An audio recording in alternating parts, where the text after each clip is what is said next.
The greatest victory is to conquer yourself. Buddha, in a world where so many things seem designed to disturb our peace, other people's words, their attitudes, our expectations, judgments, even the thoughts we create without meaning to, there exists a quiet truth the Buddha taught centuries ago. Real strength does not come from controlling what is outside, but from mastering the storm within. That journey begins right there, in that intimate space where nothing can harm you unless you give it permission. Through these teachings, listening more than you speak, refusing to let others' opinions dictate your life, being mentally prepared for the worst without living in fear, seeing failure as the seed of progress, embracing simplicity, cultivating humility, and distrusting the illusions of fortune, you discover that serenity is not coldness but inner mastery. It is a way of walking through the world without letting the world break you. Because acting as if nothing disturbs you is not indifference, it is wisdom in motion. It is the ability to live from a center no storm can move. Principle 1 teaches us to listen twice as much as we speak. For in the heart of Buddhism, listening is not merely hearing sound. It is a deep practice that invites us to understand the essence of words, the emotions that sustain them, and the silence that surrounds them. Buddha said, "To understand everything is to forgive everything," reminding us that understanding is the root of compassion. When we truly listen, we perceive not only what is spoken, but also what could not be spoken: hidden fears, old wounds, unconfessed desires. Listening becomes a bridge into the human heart, a doorway into everything we are and everything we share. Yet in daily life, we often give more space to our own voice than to anyone else's, interrupting, finishing sentences, replying before understanding, or staying silent while the mind prepares its response. True listening means stopping that inner urgency, allowing the world to reach us without filters or haste, without forcing our interpretations.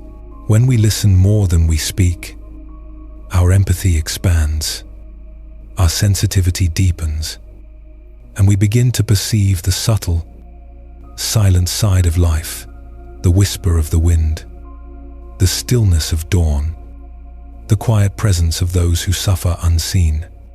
Listening teaches us to perceive the invisible, and once our words arise from that depth, they carry more truth and more wisdom. They no longer come from impulse, but from understanding. An old story tells of a brilliant yet impatient king who rarely listened to anyone. One day, disguised among his people, he met a deaf old man outside a humble home. The king spoke endlessly about justice and wisdom, expecting admiration, but the man simply smiled, irritated. The king demanded an explanation, and the old man replied, "Everything in this world speaks, but only reveals itself to those who know how to listen. Your Majesty, you do not listen to the world, you only hear your own voice." Like lightning, the king realized that his weakness was not ignorance, but his inability to open himself to others. He had never truly listened to his ministers, to his people, or to life itself. He had only heard the echo of his own ego. This story reflects humanity's greatest obstacle, living inside ourselves, interpreting the world through personal filters without truly hearing what others try to express. Buddha taught that silence and openness are the roots of understanding. When we listen without judging, without anticipating, without needing to be right, the other ceases to be a stranger and becomes a mirror revealing part of who we are. Deep listening transforms not only our relationships, but our inner world. Because listening is an act of pure presence, one of the most genuine forms of love, Imagine life as a vast forest of sounds, birds singing, leaves rustling, rivers murmuring. The distracted traveler hears nothing, but the attentive one discovers an entire universe. So it is with inner listening. The more we listen, the more we understand that life has always been speaking to us, but we had no space to receive its message. Listening connects us with the vulnerable, the shy person who cannot raise their voice, the elder repeating stories because they long to be heard, the child crying without knowing how to explain, the friend who smiles while their eyes beg for help. Compassion arises naturally when listening becomes profound, not from duty, but from understanding. If I were in their place, I might feel the same. From the Buddhist view, listening is also a path to self-knowledge. Our wounds, fears, and judgments speak too. And when we listen without fear, we free ourselves. Silence itself becomes a teacher in which intuition and truth emerge on their own. Those who cultivate deep listening speak little, but their words become seeds soft, wise, healing. As a Zen master said, when you speak, you repeat what you know. When you listen, you learn what you do not know. Listening enriches, it humanizes, it opens the door to wisdom. It is the first gateway to awakening because it requires humility, patience, presence, and openness. When we listen this way, life slows down and reveals a rhythm deeper and more authentic. Listening twice as much as we speak is not social etiquette. It is a spiritual path, the art of being present, of honoring others and ourselves. When we truly listen, we understand better and we love better. And through that quiet love born of genuine attention, life itself transforms. Principle 2 reminds us not to let the words or attitudes of others control our lives. For life is like a long ascent up a sacred mountain. Along the way, we meet voices pointing directions, hands signaling routes, people insisting where we should go. But only we can choose the path. No one truly knows the inner landscape of our heart. Buddha taught, do not dwell in the past.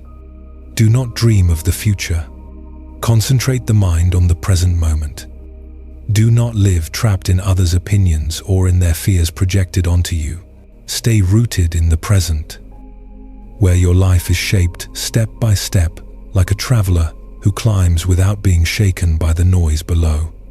Listening to advice is wise, but there is a thin line between listening and surrendering the steering wheel of your life. When we allow others' comments, criticism, expectations, mockery to dictate our decisions, we silently renounce our freedom and abandon our true path. Fidelity to one's heart is not selfishness, but spiritual responsibility. Only you can hear the deep voice within that knows when to advance, rest, or change direction. To illustrate this, we recall the luminous story of the man who insulted Buddha. Filled with anger, he tried to provoke a reaction, but Buddha remained calm. Confused, the man asked, "Aren't you angry?" Buddha replied gently, "If someone offers you a gift and you do not accept it, to whom does it belong?" The man fell silent. The same is true of insults. Buddha said, "If I do not accept them, they remain with the one who offers them." The lesson is profound. Words only have power if we take them in. The real harm is not what others say, but what we allow to enter our heart. As the sages say, what someone says is their karma. How you respond is yours. And it is precisely in that freedom to choose our response where our true power resides. The one who becomes angry, who defends themselves with fury, who feels diminished by criticism is handing their peace into someone else's hands. But the one who remains centered in their inner truth, no matter how loud the external noise becomes, grows unshakable like a mountain standing firm against the wind. Imagine your emotions as a quiet pond. When someone throws an insult at you, it is as if they have cast a stone into the water. Yes, the surface ripples. Yes, there is a moment of movement. But if you do not cling to the disturbance, the waves fade and the water returns to its natural stillness. The pond does not hold the stone, nor cling to the motion. It simply allows everything to pass. In the same way, the mind can learn to let other people's words move through without staying. We may feel a small impact, a brief ripple, but if we do not feed it with thoughts and resentment, the quiet returns. When we live dependent on others' approval or judgment, we live in chains. If they praise us, we feel worthy. And if they criticize us, we feel small. Our self-esteem shifts like a leaf in the wind. But spiritual freedom begins when we understand that no one has the right to define our value. Value arises from within, from the coherence between what we feel and how we live. A heart faithful to itself does not need applause, because it knows peace cannot be bought with external recognition. Living from the inside is returning to that silent place where only what is true matters. The wise teach that the greatest trap on the path is living to please others. For in doing so, one drifts away from their essence and ends up acting out a role that was never theirs. Each person comes into life with a purpose, and that purpose does not depend on whether others approve. Whoever lives to please loses their center. But whoever lives in harmony with their truth, no matter the rejection or misunderstanding they face, finds an inexplicable inner strength. A strength born from authenticity. When we stop reacting to others' words, something inside us stabilizes. Criticism becomes a distant echo. Insults become passing clouds. And praise turns into a soft breeze that does not alter the direction of our steps. We become the mountain that does not bow to the storm. And in that steadiness, we learn that freedom is not won outside, but within.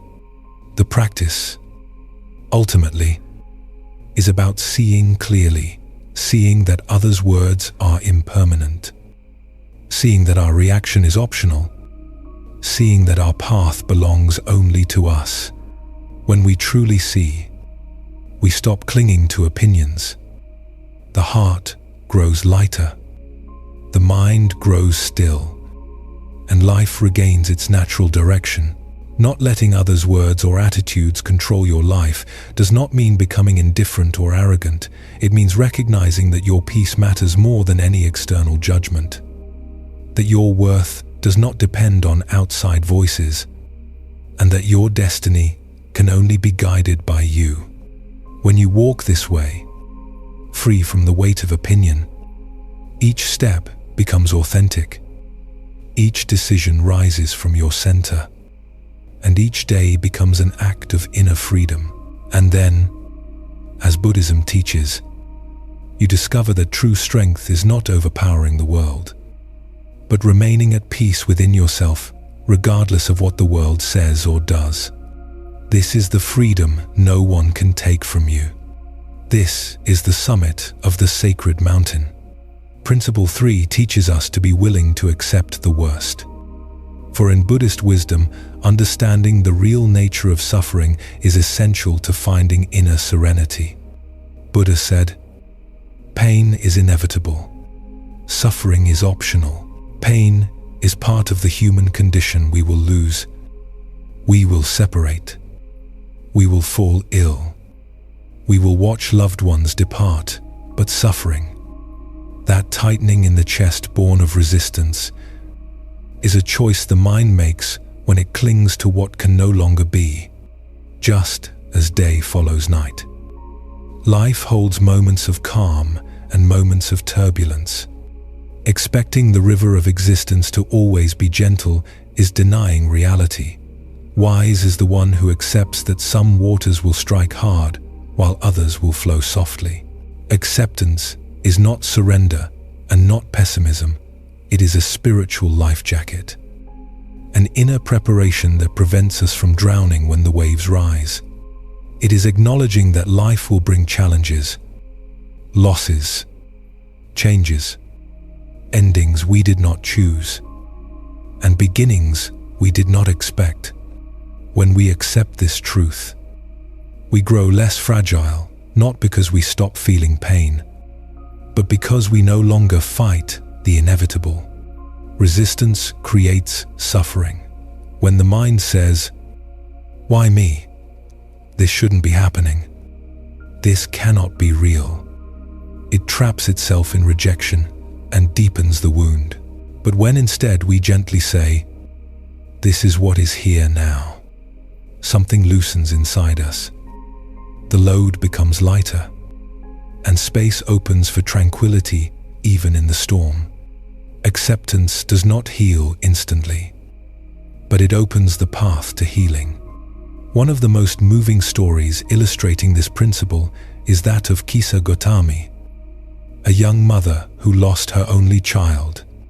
Desperate and unable to bear the pain, she wandered with the small body in her arms, searching for someone who could bring him back to life. When she finally reached Buddha, she begged him to resurrect her son. Buddha, with deep compassion, told her he could help. But first, he needed a mustard seed from a house where no one had ever died. Hopeful, she went from village to village. But every home answered the same: "Someone has died here too." By nightfall, exhausted, she understood the truth. Her grief had blinded her too. Death was not a punishment meant only for her, but a destiny shared by all human beings. Returning to Buddha, she realized her suffering did not come only from loss, but from resisting a universal reality. By opening her heart to truth, she released part of her pain. This story does not minimize tragedy. It honors it by showing that accepting reality does not erase pain, but dissolves the additional suffering that comes from fighting what already is. Kisa Gotami never stopped loving her son. She simply stopped resisting the law of life. And in that surrender, healing began. A spiritual teacher once said, "When you fight the truth, you suffer twice, once from what happens, and once from resisting it. The first wound belongs to life, the second belongs to the mind." Accepting the worst does not mean wishing for it, nor resigning ourselves to it. It means being prepared to face it when it comes. Just as a sailor cannot prevent storms, but can carry a life jacket, maintain his boat, and remain calm when the sky darkens. Knowing storms will come does not remove fear, but it prevents panic. Acceptance does not eliminate pain, but it prevents it from destroying us. It teaches us to flow. Life is like a river. There are rocks, whirlpools, narrow passages, and wide expanses. If we fight the current, we exhaust ourselves.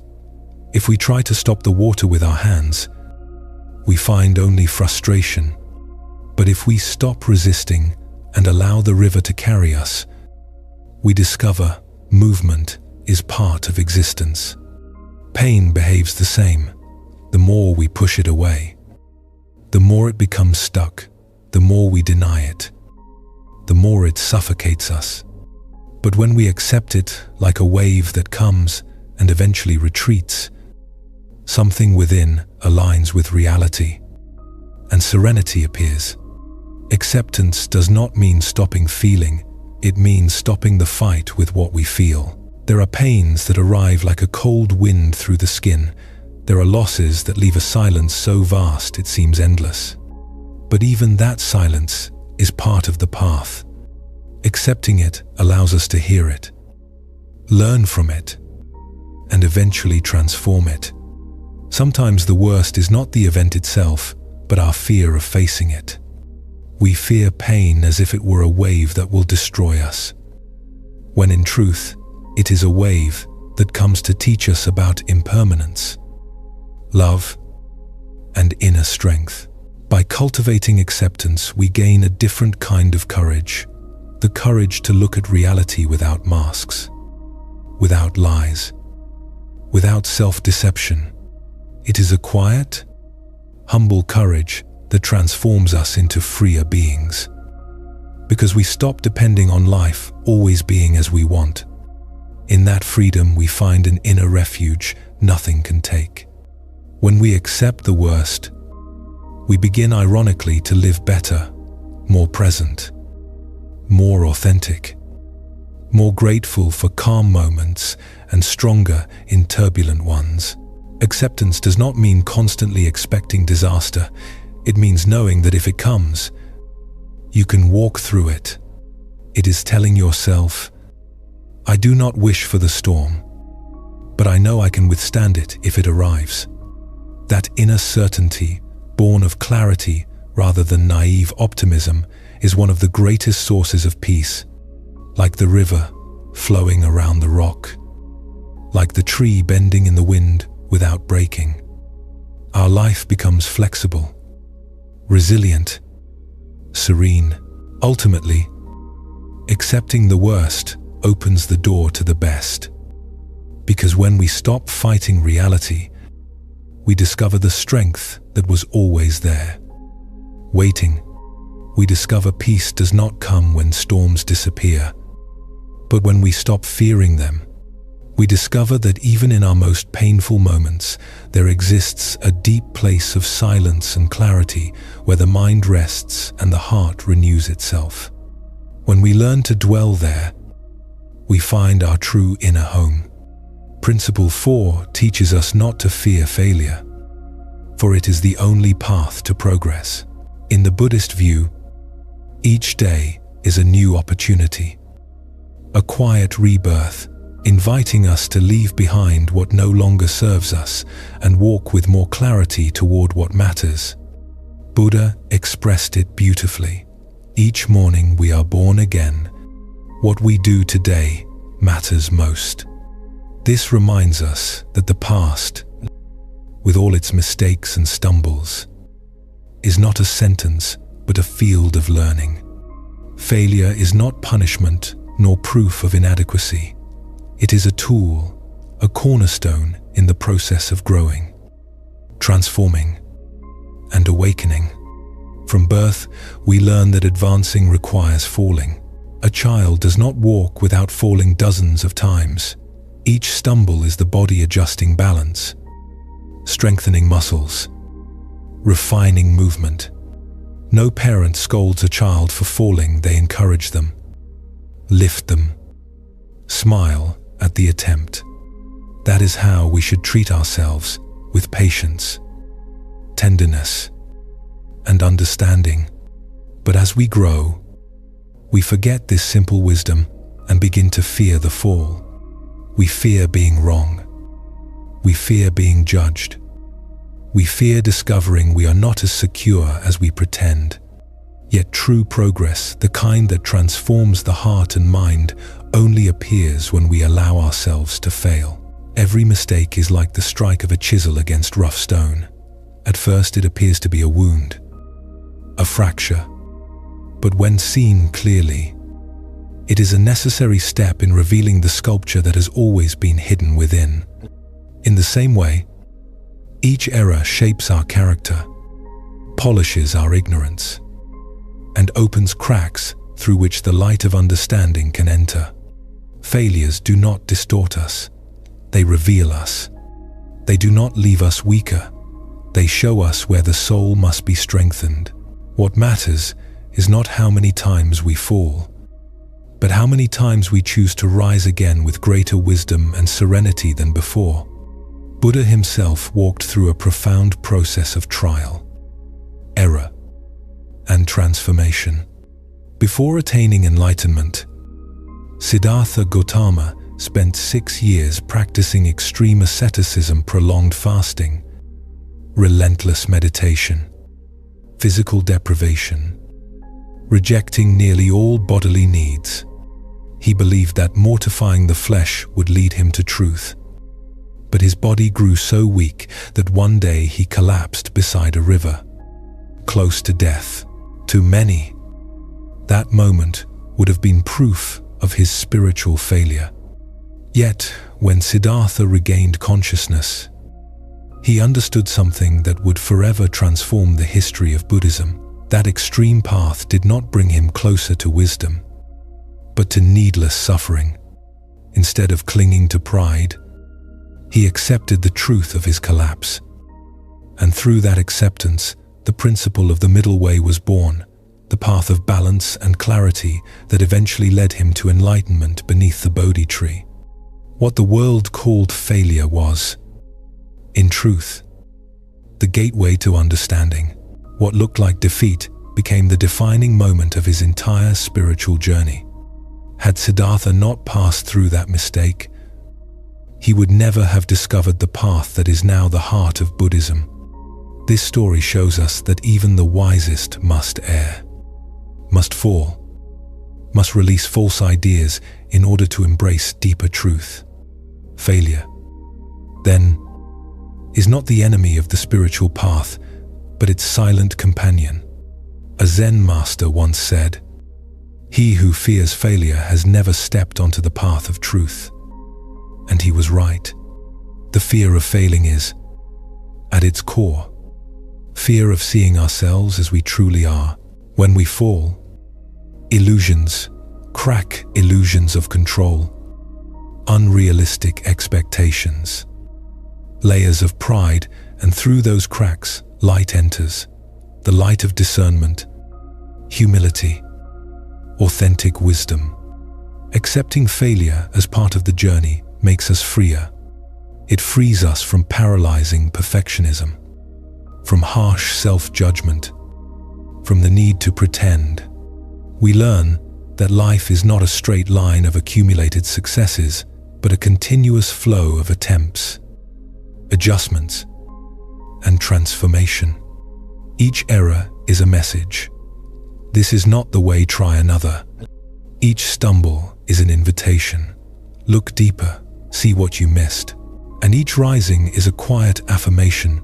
I am still here. I am still learning. I am still growing.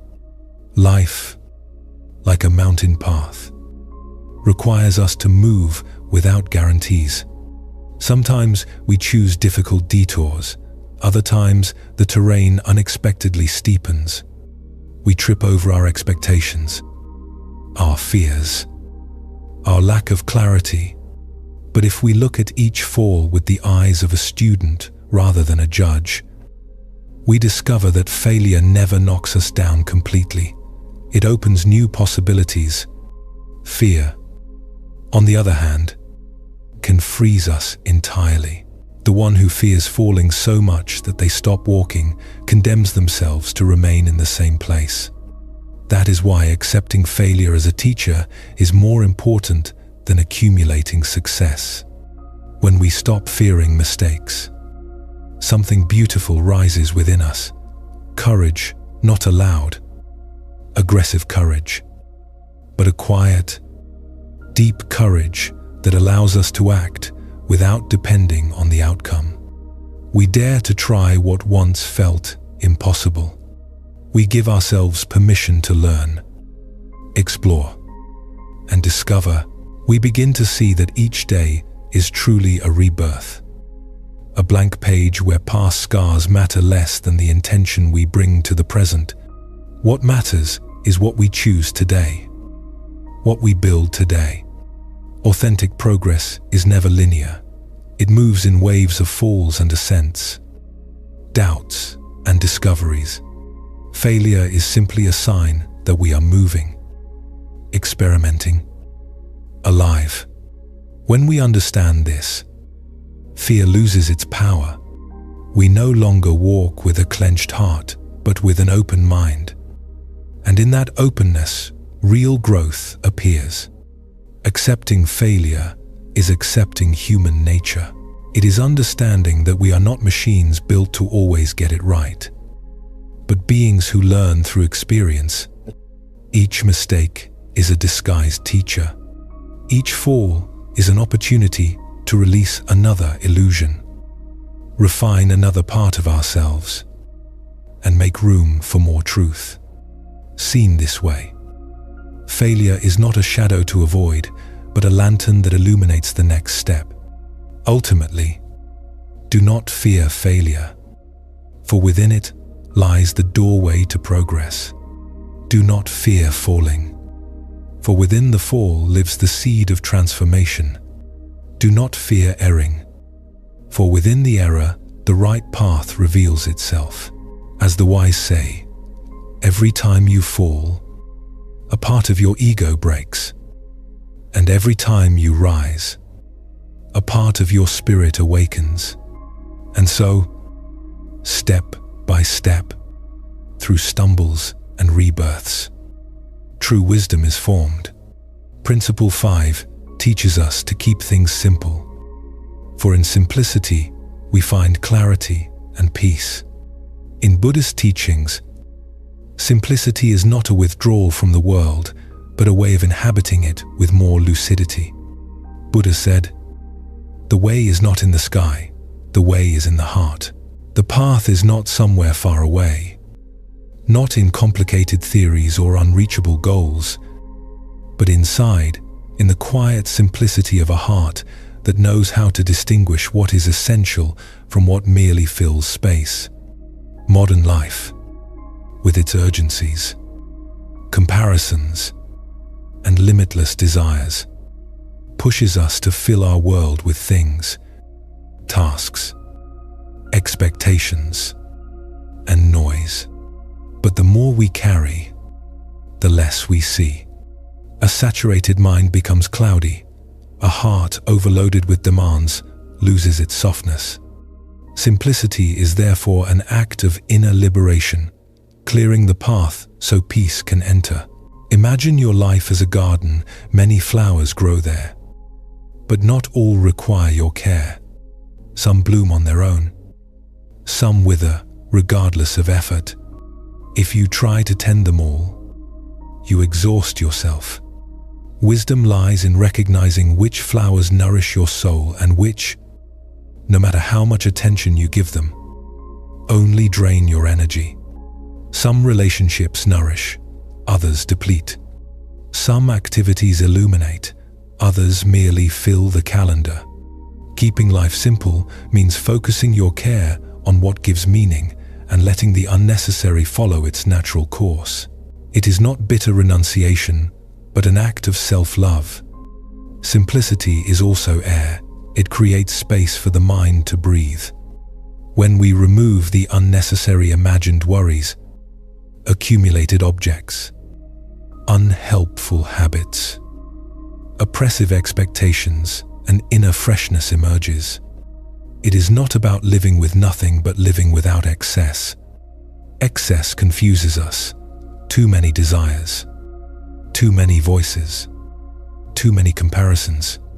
When noise fades, clarity appears on its own, like stars reflected in a clear night sky.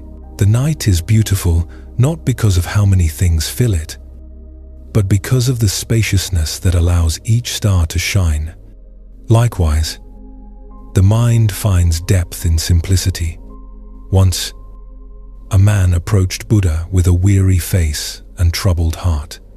"My life is full of entanglements," he said. "So much to do, so much to fix, so much to achieve. I find no peace."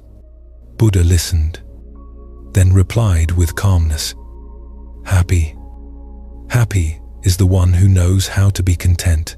The man frowned, confused, and Buddha added, "The root of your torment is not the tasks nor the problems, but your constant desire to have more, to be more, to control more.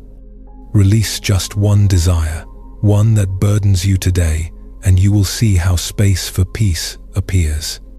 In that moment, the man realized his suffering did not come from the outside world, but from the internal weight of his own demands.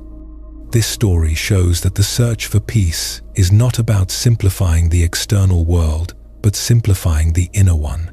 We often believe we need more time, more money, more organization, more validation.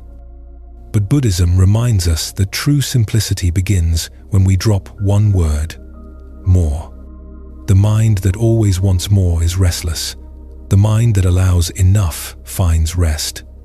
A Zen master explained, "We do not sink because of the weight, but because we carry what we do not need." The suffering comes not from how many things are in our life, but from the attachment we have to them.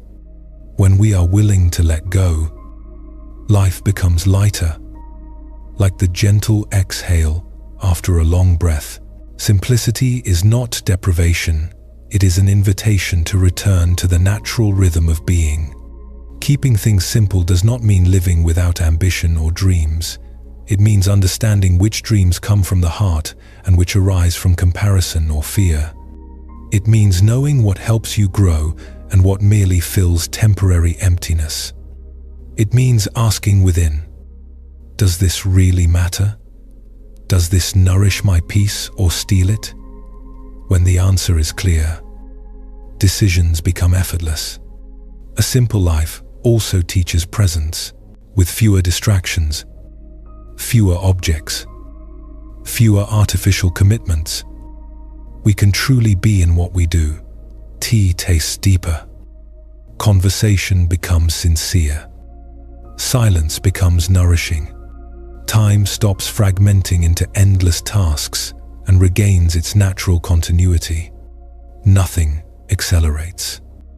Nothing disconnects. Simplicity restores sacredness to the moment. At its core, simplifying is letting go of expectations, dramatizations, invisible obligations, and roles we play to please the world. When we let go, authenticity appears, the mind clears, the heart softens, the body relaxes, and life, once a labyrinth, reveals its path. Like the night sky shining brightest when free of clouds and artificial lights. Inner clarity emerges when we remove the confusion created by excess. The brightness is already there, it only needs space. That space appears when we stop complicating life unnecessarily, when we stop chasing the extraordinary and begin honoring the simple. A deep breath, a shared meal, a quiet sunrise, a kind gesture. Simplicity is a spiritual practice, the choice of peace over pride, clarity over chaos, the essential over the superficial. It is not a path walked once, but a constant return. Each day we can examine what we carry and ask, does this need to be here? Sometimes, dropping one thought, one worry, one habit makes the entire life feel lighter. Ultimately, keeping things simple is returning to the home of the heart. It is remembering that peace is found not by accumulating, but by releasing. That clarity arrives not by adding more ideas, but by silencing the ones that clutter. That when life grows heavy, we can always stop, breathe, and allow the essential to take its place again. In that simplicity, joy becomes possible, and the mind, like the starry sky, regains its natural depth. Principle 6 teaches us to practice humility, the quiet doorway to true wisdom. On the spiritual path, humility does not mean diminishing oneself or thinking little of who we are. It means inhabiting a state of inner peace where there is no need to prove, compete, or stand out. As the ancient texts teach, a man is not called wise because he talks and talks without end, Wisdom does not reside in the one who speaks the loudest, but in the one who listens deeply, feels clearly, and acts from the heart without seeking recognition. Humility is a soft, almost invisible quality, yet capable of profoundly transforming anyone who cultivates it. It is a way of being in which the mind stops clinging to the image of the self and allows love, serenity, and understanding to bloom. A humble person does not need to display themselves, because their life itself becomes their teaching. Their actions speak louder than words.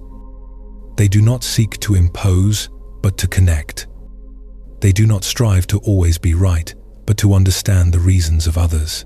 In their presence, people feel seen and heard, because humility opens the space for genuine listening. A humble being learns from everyone, the wise, children, nature, silence. Their heart is open to receive, and for that very reason, their wisdom grows effortlessly. Humility breaks down the walls of the ego, those inner defenses that separate us from one another, and in their place builds bridges of empathy, cooperation, and compassion. Where pride closes, humility opens, and where ego hardens, humility softens. A famous Zen story illustrates this brightly. One day, a renowned scholar celebrated for his knowledge and intelligence visited a Zen master seeking spiritual guidance. As soon as he sat down, he began speaking endlessly, explaining theories, quoting books, comparing doctrines. His mind was so full that he could not listen. The master silently began pouring tea for him, slowly and calmly. And even when the cup filled, the master continued pouring until tea overflowed onto the table and floor. Alarmed, the scholar cried, "Master, the cup is full. Nothing more can fit." The master smiled softly and replied, "Exactly. How can I teach you the way if your mind is so full it leaves no space for anything new? Empty your cup first." That overflowing cup is the perfect symbol of the ego, a mind full of opinions, judgments, rigid certainties, and the need to be right. While it remains full, no teaching can enter. Humility is the act of emptying that cup, not renouncing what we know, but making room for what we have yet to understand. Recognizing that knowledge is not a pedestal, but a bridge toward deeper insight. And only those willing to empty themselves can receive truth. A spiritual teacher once said, "Humility is not making yourself smaller, but emptying the illusions you have about yourself." When we stop clinging to the idealized image of who we think we are, we gain the opportunity to see ourselves honestly. Humility invites us to observe our fragility without shame, our mistakes without justification, our limitations without fear. And from this sincerity, a true strength arises. Because we no longer need to defend an artificial image, we become free to learn, free to grow, free to change. Through humility, we learn to value the wisdom hidden in the everyday. Sometimes, a deep lesson appears in the laughter of a child, the fall of a leaf, a simple conversation, or a moment of silence. The humble heart knows everything in life can become a teacher, and nothing is too small to teach us. Living with such openness creates a profound serenity. There is no longer the urgency to stand out, the fear of being less, or the anxiety of being admired. Humility turns competition into cooperation and judgment into understanding. A humble life also softens our relationships. When we release the need to have the last word, listening appears. When we stop justifying our mistakes, honesty appears. When we let go of the desire to be admired, authenticity appears, and this authenticity is magnetic, inspiring, comforting, healing. Humility makes us more human, more approachable, more real. In a world obsessed with noise, speed, and ego, humility becomes an act of spiritual resistance, choosing softness over hardness, presence over appearance, truth over vanity. Practicing humility, the spirit stops warring with itself. Pride creates tension. Humility dissolves it. Ego creates distance. Humility brings closeness. Pride fears being wrong. Humility turns error into a teacher. When we stop identifying with our image, we begin to discover our essence.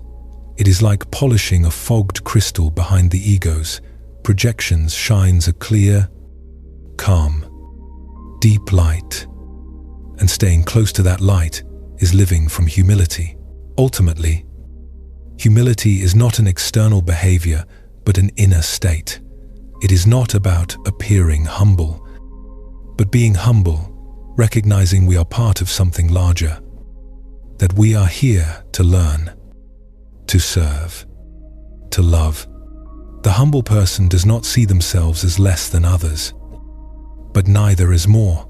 They know each being, with their stories and struggles, deserves respect. And from that understanding, they walk through the world, sowing peace.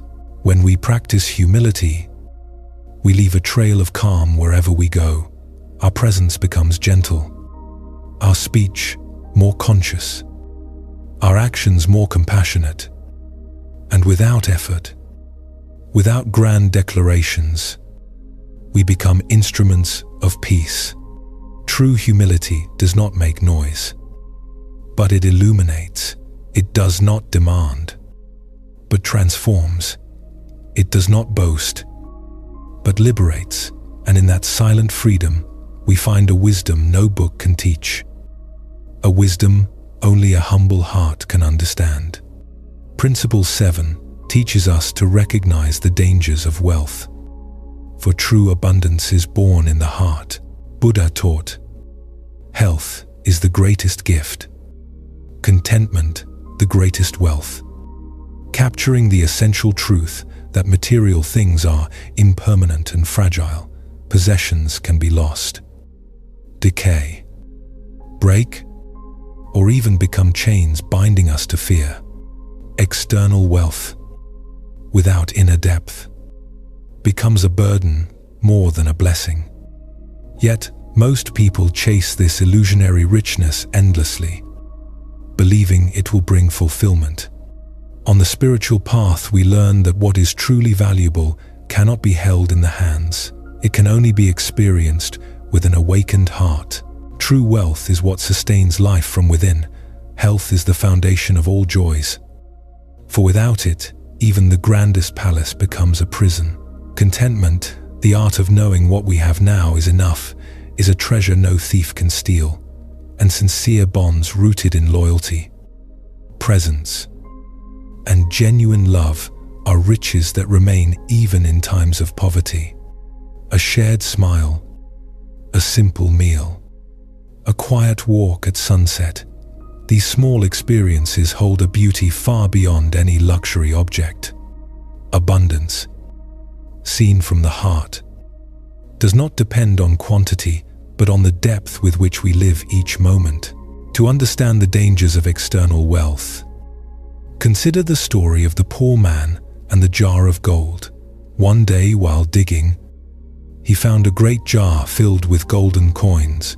Dazzled, he clung to it, carried it home trembling with excitement, and for days barely ate or slept, obsessed with his treasure, touching it, counting it, hiding it.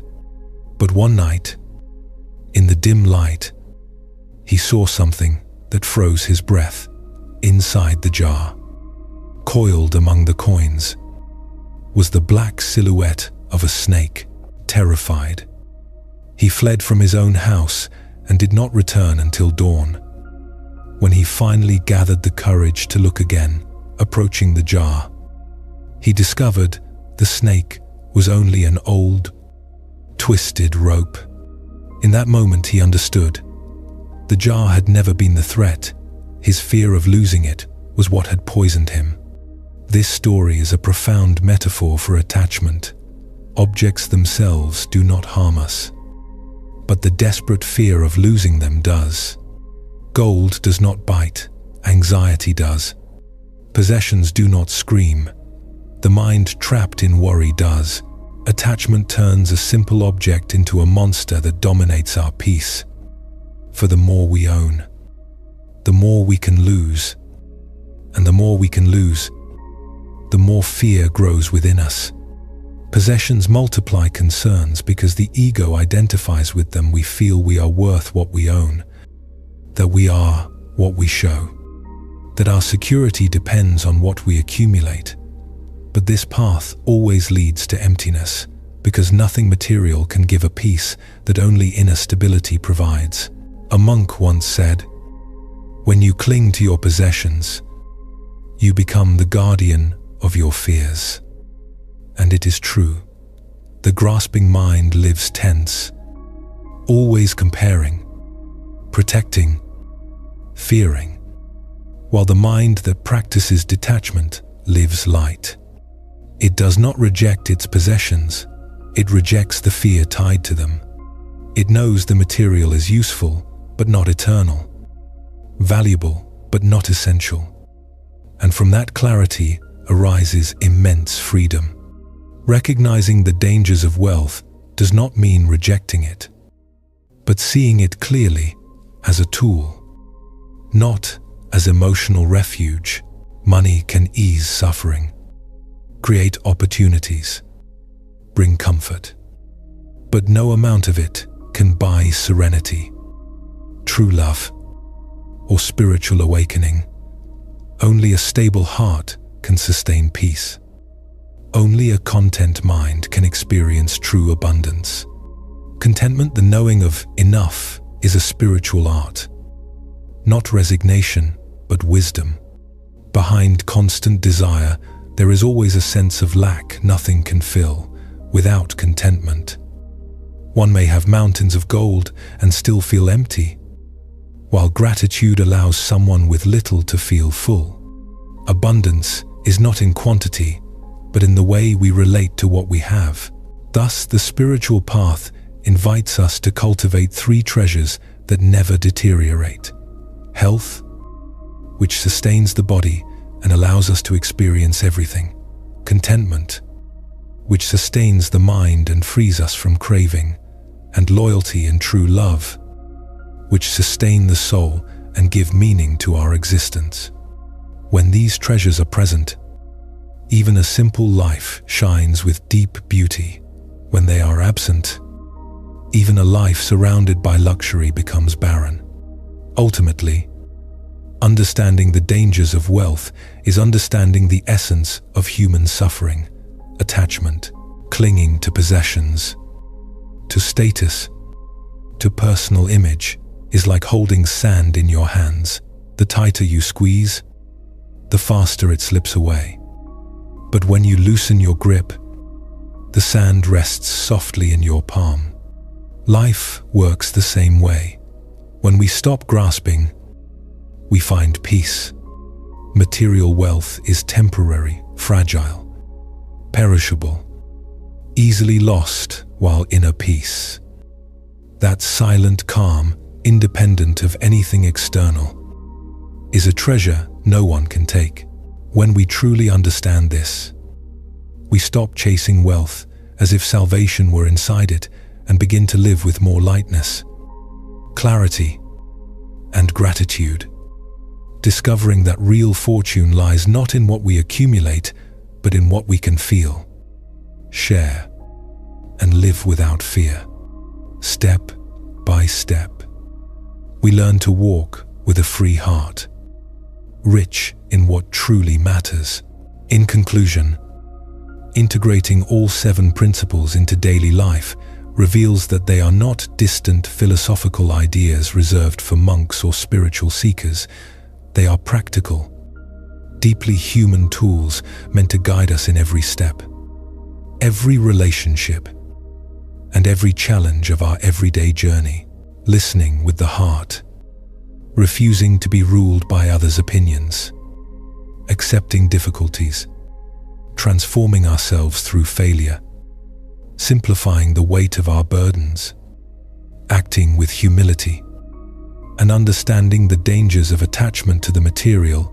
Each of these principles is a step on the path toward a more conscious and freer life. These principles do not promise a life without pain or conflict. They promise something more real and far more valuable: the ability to move through pain without being destroyed by it, to face conflict without losing our peace, to live with clarity even when the world becomes confusing. They are practices that restore our inner control, reminding us that the mind can learn to rest. The heart can learn to see with lucidity and love. And life can grow lighter when we walk with presence. The ultimate purpose of these teachings is to guide us toward a state of inner peace, serene wisdom, and self-mastery. It is not about escaping the world, but inhabiting it with awareness, not about avoiding challenges, but cultivating the strength to walk through them, not about eliminating all external turbulence, but discovering an inner center that remains steady even in the heart of the storm. That is why the teachings of the Buddha are said to be a compass of the soul. They always point toward clarity. They help us avoid getting lost in the noise of thought, in the whirlwind of emotion, or under the weight of others' expectations. Once integrated, these teachings become a silent guide that awakens in the hardest moments when life demands patience, when sadness weighs heavy, when the ego cracks, when fear rises. The inner compass reminds us of the path of balance. As we apply these principles, we begin to understand ourselves more deeply. We release the urgency to please, to accumulate, to be right, to control. We live with intention, with purpose, with a clear direction. We become more serene, less reactive, more compassionate with others and with ourselves. Life stops feeling like a battle and begins to feel like a path we walk with openness and gratitude. And so, as this journey comes to its close, one simple but sincere blessing remains. May you find clarity on confusing days, kindness on difficult days, and wisdom on quiet days. May your steps be guided by a serene mind and an awakened heart. And may peace, the deep peace that nothing external can give or take away, walk with you always.